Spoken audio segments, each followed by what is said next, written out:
Со оглед на времето, јас ќе се обидам да бидам најкратка што можам. Цел ден денес зборуваме за овој втор амандман. Многу битен, битен за граѓаните, но очигледно небитен за владата. Зошто е небитен? Не знам кој очекуваше дека оваа влада нема да спроведе прогресивен данок, кога замислете самата себе си се нарекува прогресивни сили. Нели?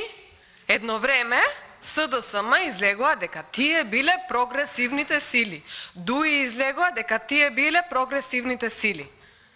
Епа, прогресивно во тие сили е единствено смислувањето на начини како повеќе да им земат на граѓаните и да можат порасипнички да трошат. Ова е дефиницијата за оваа влада и јас не гледам нешто изненадување во целава оваа приказна, дека на еден ваков подмолен начин оваа влада решила подмолно да се збогатува и тоа директно од џебот на граѓаните.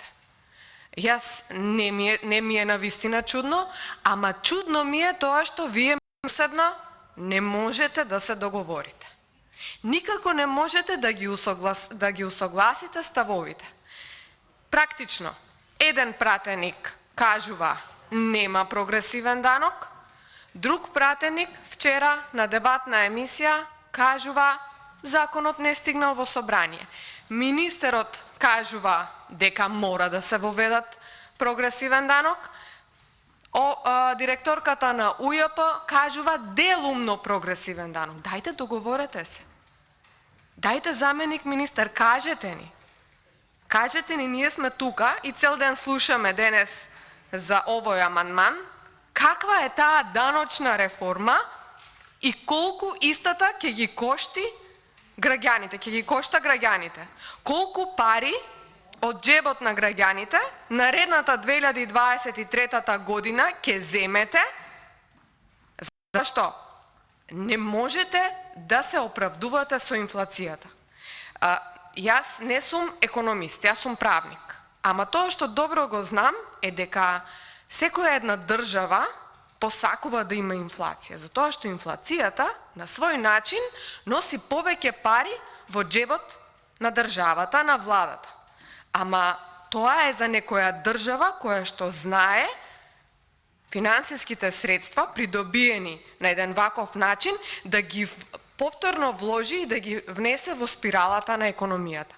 А вие знаете само да трошите и тоа за одредени трошоци за кои што се непродуктивни, трошоци кои што не вредат ниту да се споменуваат, а ги коштаат граѓаните на Република Македонија. Она кое што треба да го знаат граѓаните на Република Македонија е дека овој буџет всушност е поголем за 11 милиони евра, или околу 11 милиони евра. Тоа се парите кои што всушност се ставени на приходната страна на буџетот, кои што ние со овој амандман предлагаме да бидат тргнати, бидејќи на овој начин оваа влада решила да се збогати, значи овие пари да ги земе од и онака сиромашниот граѓанин. Она кое што јас би сакала да го изложам и во врска со ова реформа, која што вие всушност се уште не сте ја утврдиле точно каква ќе биде, меѓутоа ја ветувате уште во изборната програма дека ќе внесете некој прогресивен данок.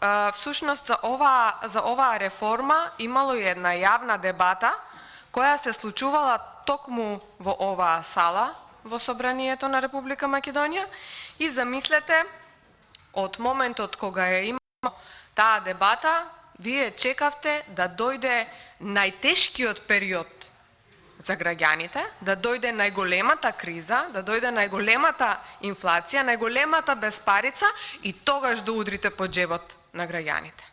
За ова треба да се засрамите. А за ова даночна реформа, која што е прогресивен данок, заради тоа што вие и така и во самата ваша програма си ја имате наречено,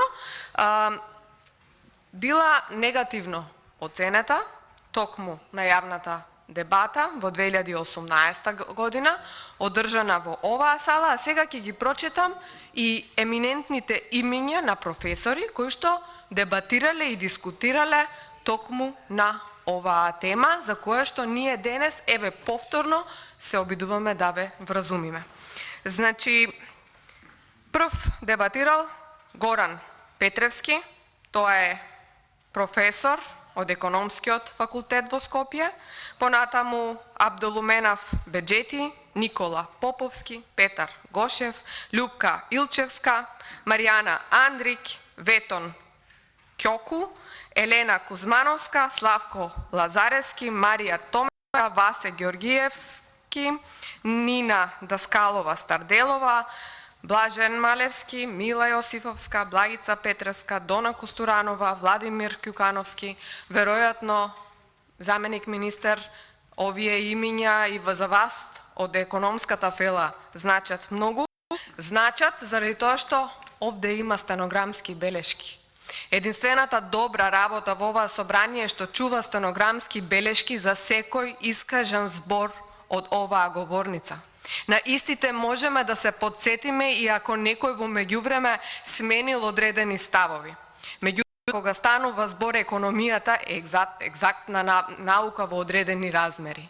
Значи, кажуваат одредени параметри кои што значат за економијата. Прогресивниот данок не се применува во сиромашна држава како Република Македонија. Во оваа држава нема доволно даночни обврзници за да ја применувате оваа реформа. Пак ја повторам, јас не сум економист, ама на ова ви апелираат и професори, и ваши приврзаници, и неутрални лица, и лица за кои што сакаат за своето име да не постои никаков политички предзнак, што за мене можеби е најмеродавно. Исто така, уште во 2018 година на оваа ваша реформа, познатиот think tank Македонија 2025, ви кажува за белешки, ви кажува цела една студија имаат направено. Истата е поддржана и од на податоци од Светска банка, со управата за јавни приходи, со Светска банка и индикатори за светскиот развој. Понатаму имаат направено цели заклучоци, имаат дадено позитивни, негативни работи, придобивки, губитоци и ви имаат опоменувано и тогаш, но и денес. Денес ви излегуваат со ставови и Американската стопонска комора, Амчам Македонија, каде што кажуваат дека оваа даночна реформа, ви кажуваат дека овие дополнителни трошоци за граѓаните на Република Македонија не смеете да ги примените токму сега. Вие кога ќе се договорите дали ќе ги примените или нема да ги примените, чесно е да им кажете на граѓаните. Чесно е во оваа собрание да донесете некаков документ, а не во 5 до 12 да брзате по скратени постапки со европски знаменца, да ги пробуткате овие измени, заради тоа што вистината е дека истите ќе се применуваат од 1.1.2023 година, а она што не сакате да им го кажете на граѓаните е дека сето тоа ќе ги кошта токму нив, ќе ги кошта работодавачите кои што кубурат и собираат пари за се да платат повеќе придонеси за вработените, ќе ги кошта и самите вработени кои што наместо да земат повеќе пари за да имаат, за да потрошат за своето семејство и своите деца, тие веројатно ќе ги изгубат и своите работни места поради тоа што работодавачите ќе немаат и да им ги платат приходите. Она кое што исто така треба да го знаете е дека против вас во моментот се сите комори. Во моментот се сите комори. Во овој момент, освен тоа што награб ги имате сиромашните граѓани, свесни сте дека ги имате и работодавачите. Работодавачите ви кажуваат не. А знаете колку е силен нивниот збор. Затоа, јас не навлегувам во политичка дебата и покрај тоа што колешката си замина од тоа што го кажа, сметам дека политиката и текако е вмешана во цела оваа работа, е вмешана во целиот овој буџет. Политиката ги натера политичарите да крадат на начин на кој што крадат сега со буџетот и политиката ги стави овие неспособни политичари да раководат со Република Македонија во најголемата криза и сето ова да биде на товар на граѓаните. Јас не сакам да влегувам понатаму во политика и затоа тука ќе престанам. Ви благодарам.